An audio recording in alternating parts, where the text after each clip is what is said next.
ഇന്ന് നമുക്ക് നല്ല ടേസ്റ്റുള്ളൊരു മിഠായി ഉണ്ടാക്കിയാലോ. പണ്ടൊക്കെ സ്കൂളിൻ്റെ മുന്നിൽ പെട്ടിക്കടയിലൊക്കെ ഒരു ഭരണിക്കകത്ത് ഇത് വെച്ചിട്ടുണ്ടാവും. ഉണ്ടാക്കാൻ നല്ല എളുപ്പമാണ് കേട്ടോ. നിങ്ങളിത് കഴിച്ചിട്ടുണ്ടോയെന്ന് നോക്കണേ. ഉണ്ടെങ്കിലൊന്ന് കമൻറ്റ് ചെയ്യണേ. അപ്പോൾ എങ്ങനെ ഇത് ഉണ്ടാക്കുന്നതെന്ന് നോക്കിയാലോ. അപ്പോൾ അതിന് വേണ്ടിയിട്ട് ഒരുണ്ട ശർക്കര, അതായത് ഒരു 150 ഗ്രാം ശർക്കര എടുത്തിട്ട് 1 കപ്പ് വെള്ളം ഒഴിച്ച് ഒന്ന് ഉരുക്കിയെടുക്കാം. ശർക്കരയെല്ലാം നന്നായിട്ട് മെൽറ്റായിട്ട് വരുന്ന സമയത്ത് 1 ടീസ്പൂൺ നെയ്യും കൂടെ ചേർത്തിട്ട് നമുക്കിത് വറ്റിച്ചെടുക്കാവേ. ഇനി നമുക്കതിലേക്ക് 2 ടീസ്പൂൺ ചിരകിയ തേങ്ങയും കൂടെ ചേർത്ത് കൊടുക്കുന്നുണ്ട് കേട്ടോ. നമ്മളിത് കരിഞ്ഞു പോകാതെ കൈ എടുക്കാതെ തന്നെ ഇളക്കിക്കൊണ്ടേ ഇരിക്കണം കേട്ടോ. ഇനി ഒരു നുള്ളു ഉപ്പും കൂടെ ചേർക്കുന്നുണ്ട്. ഇനി ഇതിലെ വെള്ളം മുഴുവൻ വറ്റി തീരണം കേട്ടോ.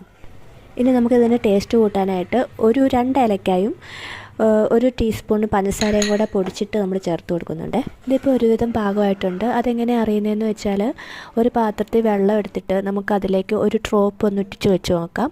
അപ്പോൾ അത് കട്ട പിടിക്കുന്നുണ്ടെങ്കിൽ അതാണ് അതിൻ്റെ കറക്റ്റ് പരുവേ. ഇനി നമുക്ക് കൗണ്ടർ ടോപ്പിൽ കുറച്ച് നെയ്യ് പുരട്ടിയിട്ട് അതിലേക്ക് ഇത് ഒഴിച്ചു കൊടുക്കണേ.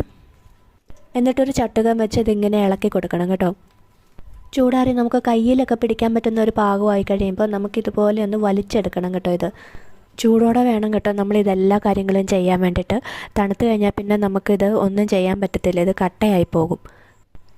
നമ്മളിത് വലിച്ചതുപോലെ ഇത് നാര് പോലെ ഇങ്ങനെ ആകുവേ. എന്നിട്ട് നമ്മൾ മുറിച്ച് ചെറിയ പീസാക്കിയിട്ട് 2 എണ്ണം വെച്ചിട്ട് ഇങ്ങനെ കയറ് പോലെ പിരിച്ചെടുക്കുവാണേ. എന്നിട്ടൊരു കത്രിക വെച്ചിട്ട് നമുക്ക് ഏകദേശം ഒരേ മുഴുപ്പിൽ ഇത് കട്ട് ചെയ്തെടുക്കാം കേട്ടോ. ഒന്ന് കഴിച്ചാൽ വീണ്ടും വീണ്ടും കഴിക്കാൻ തോന്നുന്ന ഒരു മിഠായി കേട്ടോ. നല്ല ടേസ്റ്റ് അതിന്. ഇതൊക്കെയായിരുന്നു പണ്ടത്തെ മിഠായി. നല്ല ഹെൽത്തി ആയിട്ടുള്ള മിഠായി അല്ലേ. ഇപ്പോഴത്തെ കുട്ടികളൊന്നും ഇതൊന്നും കണ്ടിട്ടുണ്ടാവില്ല. ഇത് ഫ്രിഡ്ജിലൊന്നും വെക്കാതെ തന്നെ നമുക്ക് കുറേ നാളത്തേന് കേട് വരാതെ നമുക്ക് സൂക്ഷിച്ച് വെക്കാൻ പറ്റും കേട്ടോ. ഇതുണ്ടാക്കിയ ദിവസം തന്നെ കഴിച്ച് കഴിയുമ്പോൾ പല്ലലൊക്കെ ഒട്ടിപ്പിടിക്കും.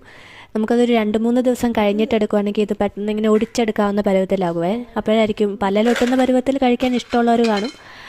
അത് 2-3 ദിവസം കഴിഞ്ഞ് കഴിയുമ്പോൾ വേറൊരു സ്ട്രക്ചറാകും കേട്ടോ ഇതിന്. അപ്പോൾ സമയം കിട്ടുമ്പോൾ എല്ലാവരും വീട്ടിൽ ട്രൈ ചെയ്ത് നോക്കണേ. പുതിയൊരു വീഡിയോയുമായി ഉടനെ എത്താം. Tata bye bye.